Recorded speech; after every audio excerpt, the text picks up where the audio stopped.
Good evening. Some of the friends who are here for the first time may know that we Baha'is, our salutation is Allah, which means God is light. This occasion, the occasion of the passing of the beloved mother of Mrs. Vakili, as Dr. Izadi mentioned, coincides with this auspicious date of the birth of the Bab, who was the forerunner and, as we say, the co-founder of the Baha'i faith. He was born in a city in the south of Iran, in the southern part of Iran, which is Shiraz, on October 20th, 1819. And that began the episode, the story of the Baha'is. Initially, in the initial years, they were called Babis, and then Baha'u'llah, who was the founder of the Baha'i faith, gave that name Baha'i to this faith. I think I'm supposed to speak to you a few minutes about the question of life after death. But I must admit to you that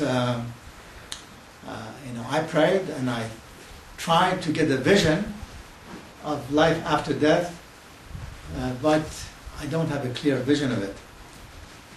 So I have to, like many others, except that they have their own vision, we need to see what the prophets, or what we call the manifestations of God, say when they talk about life after death.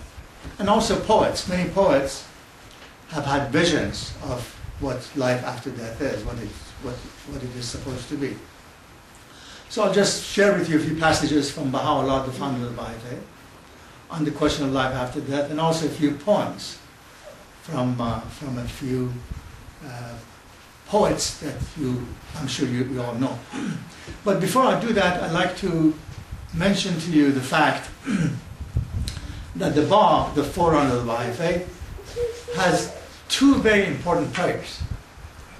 And guess what these two important prayers are? One prayer is about birth, and one prayer is about death. Tonight we are celebrating the birth of the Bab and the passing of Mrs. Rasakhi. These two prayers are very important. The prayer that Bab has revealed with regard to the question of birth has 5 main verses.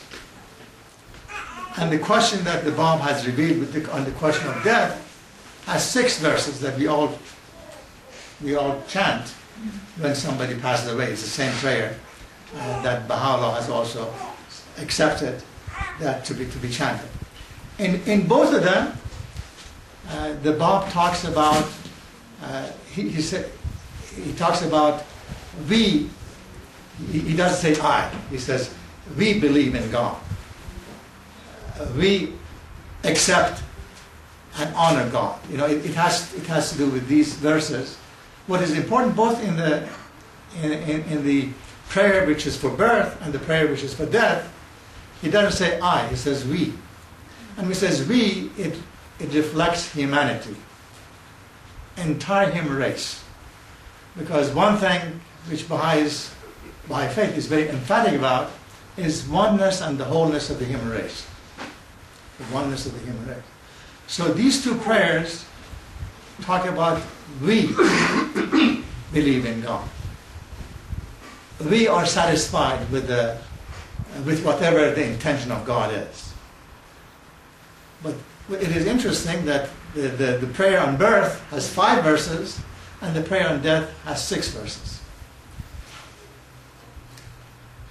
So let me share with you a couple of passages from Baha'u'llah, from one of his shortest books that I hope everyone, Baha'i or non-Baha'i, would try to get this small book. It's a very small book.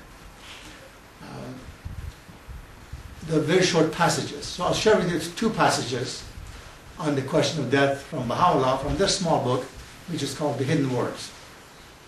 And let's all together reflect on these two passages. The first one, he says, O son of being, bring thyself to account each day, ere thou art summoned to a reckoning. For death, unheralded, shall come upon thee, and thou shalt be called to give account for thy deeds. So in this passage, Baha'u'llah says that every day we should account for that day. Who am I? Where have I come from? What have I done today? And ultimately the vision of Baha'i faith, which is the vision of all manifestations of God. Jesus and Moses and all the rest. But this is now, humanity has reached the age of maturity. So what Baha'u'llah says in this regard is that today is the day that every day we should account for our deeds as to what we have done today and what have I achieved, what could I have done better, and how can I do better the next day. That's basically the gist of it. And let's listen carefully to this second passage with regard to the question of death from the Baha'i perspective. Again, in that same book, The Hidden Words. Baha'u'llah says, O Son of the Supreme, I have made death a messenger of joy to thee. Wherefore dost thou grieve? I make delight to shed on thee its splendor. Why dost thou veil thyself therefrom?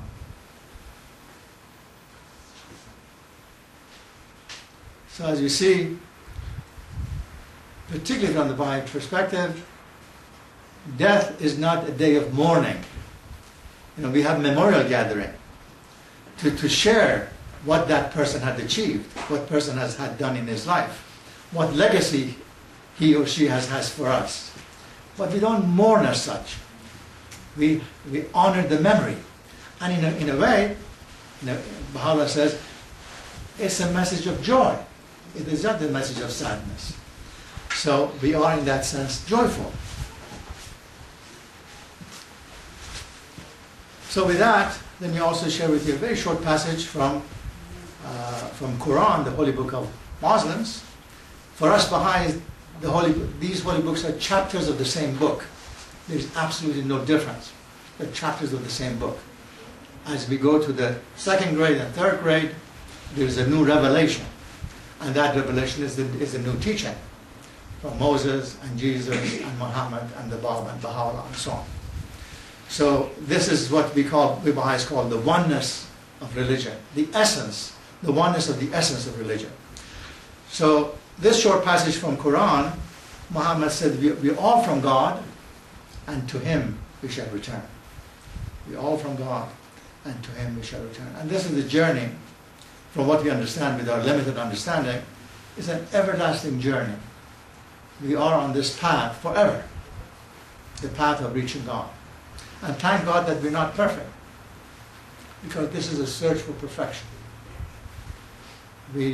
What we understand from God is a symbol of perfection. And so we are on that path toward perfection that we will never reach, but we're on that path. So now let me share with you, in these few minutes, a few most beautiful poems from seers, poets of the past few centuries. One of them is that I really love is from Khalil Gibran, the Lebanese poet that many of you, I'm sure, have heard. He says, "For what is it to die, but to stand naked in the wind and to melt into the sun?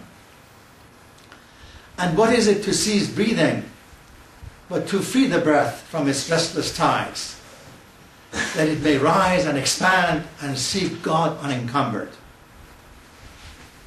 So he has also reached that conclusion that death should be joyful, in effect. And he says, "When you drink from the sea of silence, shall you indeed sing? And when you have reached the mountaintop, then shall you begin to climb. And when the earth shall claim your limbs, then shall you truly dance. I think it's beautiful, and vision of this beauty of ending this life and beginning a journey toward everlasting life. That's what he said. The other poem I want to share with you is from Rumi, that I'm sure all of you, many of you know about. This perhaps is one of his last poems that he envisioned his own death. And in this short poem, he says in effect that joyful message that Baha'u'llah gives with regard to death. He says, for my funeral, call the drummers, timbal beaters, and tambourine players. March toward my grave dancing, thus happy, gay, intoxicated, with hands clapping, so that people would know that the friends of God go happy and smiling toward the place of meeting. So in effect, this is the vision, that we should be happy when we die, because the place of meeting is reaching God. We are going on that journey to reach God. So this was Rumi's vision. And here is a short poem from an American poet that did not want to reveal his name.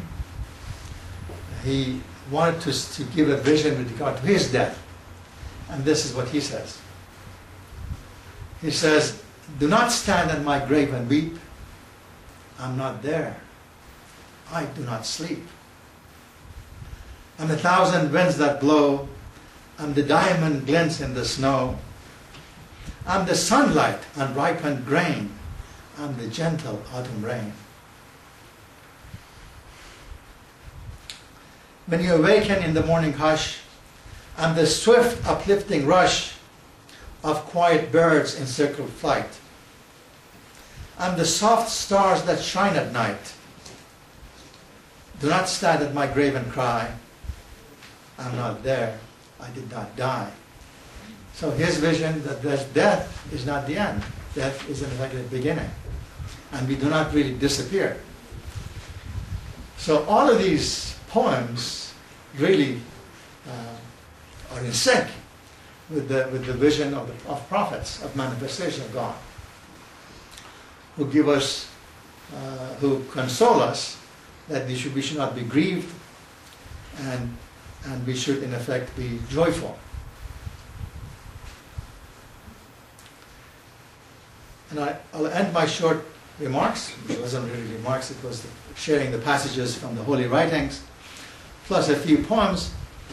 I'll share with you another poem from Rumi, and this vision of his, he had written it long before his death, and he didn't give it the title, but when I read it, I wanted to give it the title, The Day I Met God, or The Day I Met His Manifestations, something in that regard. It's a love poem, and many of my American friends, when they read it, they look at it as love poem, which is true, it's a love poem.